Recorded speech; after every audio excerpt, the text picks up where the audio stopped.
Hi guys, today I'll be doing a tutorial on how to apply to study in Ireland. So right now I'm studying dentistry in Trinity College Dublin, Ireland, and I'm in my second year.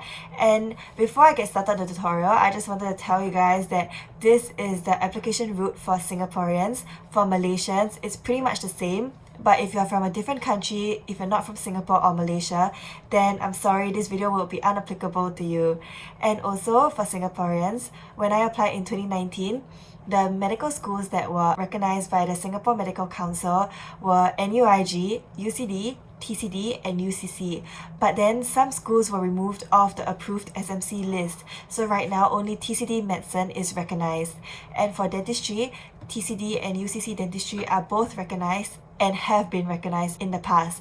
So if you're applying from 2020 onwards, you should only be applying to TCD medicine and TCD and UCC dentistry if you want to be approved to work in Singapore next time.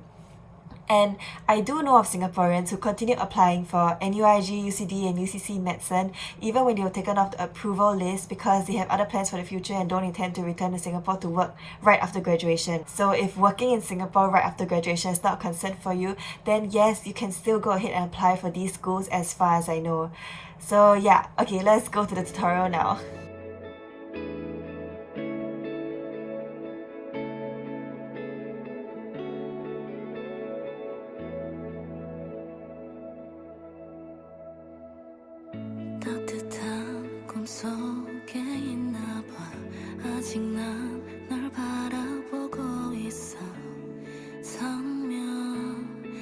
So I'm going to screen record whatever I'm doing on my screen and talk you through the process so you know exactly what I'm doing. So the first thing you want to do is just to search IUMC Singapore in your search bar, and it will bring you to this website called iumc.com.sg, and IUMC basically stands for Irish Universities and Medical Schools Consortium.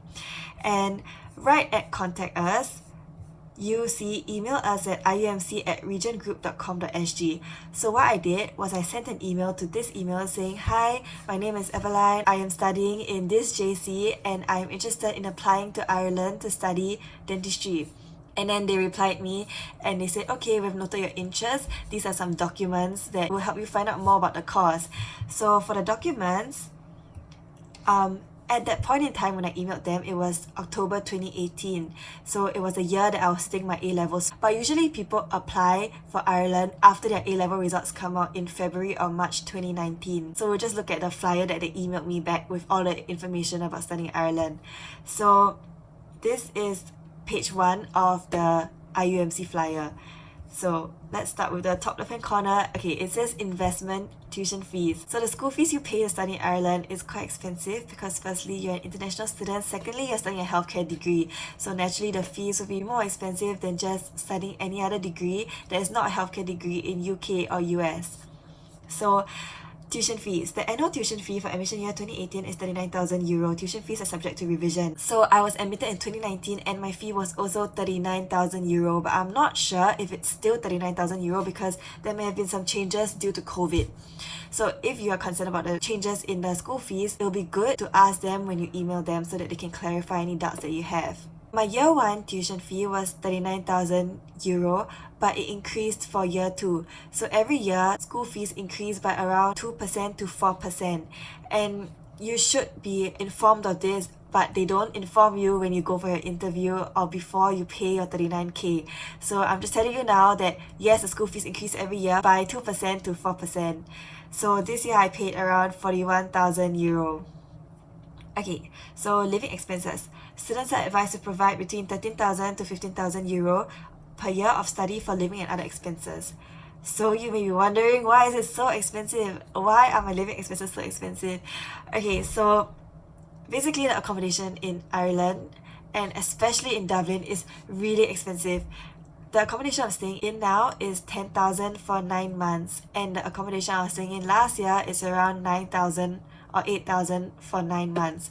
So if you were to spend 10,000 on your accommodation, let's say that's the maximum, then you would have 5,000 left to spend each month, which is around 400 to 500 euro a month, which I would say is a reasonable budget, because usually I spend 300 euro to 400 euro depending on how much I want to eat out that month, or how much things I want to buy when I shop, or like if I'm feeling really poor, then I just don't spend so much. But yeah, 13,000 to 15,000 per year is a correct estimate, and in total studying in Ireland should cost you $500,000, so 500,000 Singapore dollars. And yes, it's a hefty amount, so make sure you discuss this with your parents before you apply, because if you apply and then you realize that you're unable to go, then I think you'll be quite disappointed. So right now we move on to internship, and it says here that internship posts in Ireland for non-EU graduates cannot be guaranteed, as the number and funding of intern posts is determined by the Irish Health Service and is not within the jurisdiction of the universities. So what it means here is that if you are studying medicine or dentistry, you can become a house officer after you graduate. So at the end of your 5 years, you can choose to work in a medical hospital or the dental hospital as a junior house officer. But the place is not guaranteed to you, even though you have been guaranteed a place in the university. And I think that is pretty much self-explanatory. Okay, for UK, if you want to work in the UK after you graduate, you have to go through 1 year of vocational training. And I remember that when I was applying to Scotland, they said that you are not allowed to remain in the country after your 5 years is up. So if you wanted to do the 6th year of vocational training, you were not allowed to. So that really put me off from applying to Scotland.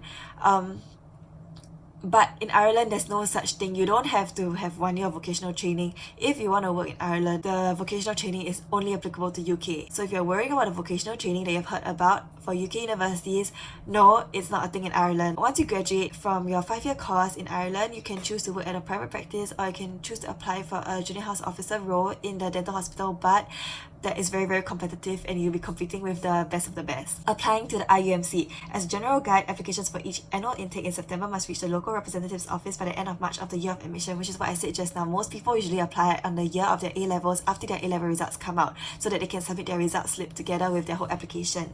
Late applications will be processed at the discretion of the universities. This is true because I know of seniors who have applied the latest in June or July and have still managed to get in for the September intake, which is when I was admitted. September intake is the normal intake. They will tell you all the documents that you need, so don't worry. Okay, I just want to bring your attention to the bottom right hand side of the brochure. So as you can see, there are 4 universities that are represented here.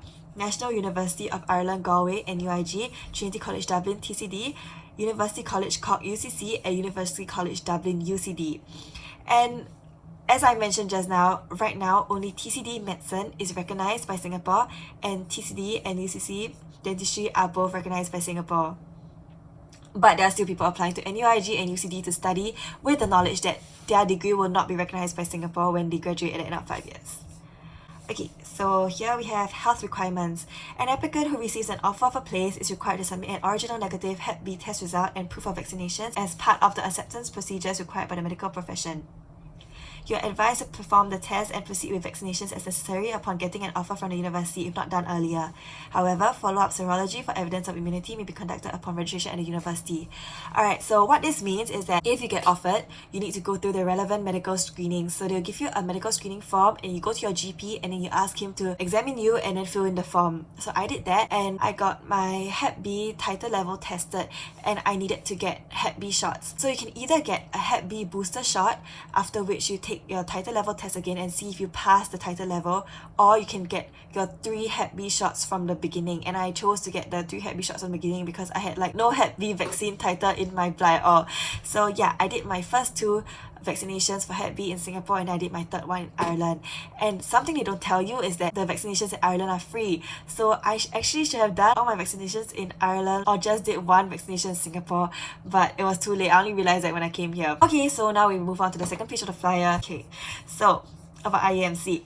The Irish Universities and Medical Schools Consortium IUMC comprises 4 of Ireland's oldest and most prestigious universities, as I mentioned just now. And then it says, a beautiful country rich in history, tradition and culture, prepare yourself for a truly enriching and exciting experience, one that boasts breathtaking surroundings, lively cities and warm Irish hospitality. I can vouch for the breathtaking surroundings, but the cities are not as lively as you would expect cities to be when you have experienced the Asian cities. And warm Irish hospitality, yes, the Irish are very nice, but it depends on what kind of people they are. So if you meet a nice Irish person, obviously they're nice to you. If you meet someone who is mean, obviously you will not receive that warm Irish hospitality. So that depends on the person. It's not a stereotype. Okay, so each faculty is also equipped with modern facilities. Yes, this is correct. It may not be the most modern, but yes, it's modern and it's what you'll be working with when you graduate. And in most courses, students are given the opportunity to practice. For dentistry, yes. For medicine, yes, you get to go to rotations. And from what I've heard from my housemates, you get to suture or like give LA. So yeah, I think you do get the opportunity to practice. For the other courses that they mentioned, physio, radio, and speech, I'm not close to anyone in those courses, so I'm not very sure whether they are given the opportunity to practice, but I'm sure that they are given the opportunity to practice, right? Okay, anyway, so entry requirements. I think this is something that you guys have been waiting for. So it says here that those who wish to be considered for admission must satisfy the entry requirements at GCE A level or its equivalent.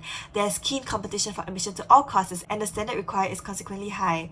Places for all courses are limited each year. Attainment of the minimum academic grades does not guarantee a place unless the respective university makes an offer. GCE A levels for those presenting 3 A-level subjects, grades A, B, B or higher in the same sitting in Chem and 2 of the following 3 subjects, physics, bio and math. For those presenting 4 A-level subjects, grades of A, B, B, C or B, B, B, B or higher grades at the same sitting in the following subjects, bio, chem, math, physics with minimum grade of B in chemistry. Wow, that was a mouthful.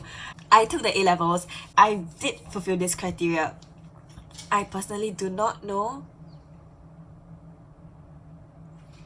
anyone who did not fulfill these criteria and have gotten into Ireland, but I also don't know if people who did not fulfill this criteria were rejected from applying to Ireland, if you understand what I mean. So I have no evidence that if you don't get these grades, you will not get in. All I can say is everyone I know, including myself, have fulfilled these criteria and we have successfully gotten admitted. If you're concerned about whether your grades can make it or not, you can check with IUMC. I think what they'll tell you is that you can still apply, and depending on how strong your competitors are that year, you may or may not be called for an interview. But the interview is very, very important. Even if your grades may not have been that great, if you do well at the interview, you definitely have a much higher chance of getting in compared to someone who had much higher grades than you but did badly at the interview. The interview is really something that you have to do well in order to get in. Here it says the IB and the other IELTS requirements. My other dentistry friend, she took IB. Yes, she met the requirement also and she got in. So yeah, I don't know anyone who hasn't met the requirement and got in. But even if you don't meet the requirement, I would strongly encourage you to just try if you want to study in Ireland, because if you don't try, you don't know, right? And also, if you can impress the interviewer at the interview, then that's great for you. Okay, so this is it for the PDF that they sent me. Yeah, I hope that this was useful, and this is a pretty long video, but I try to talk as fast as possible. So yeah, okay, bye. See you guys. 혹시 너 꿈에서 깰까봐 내가 현실에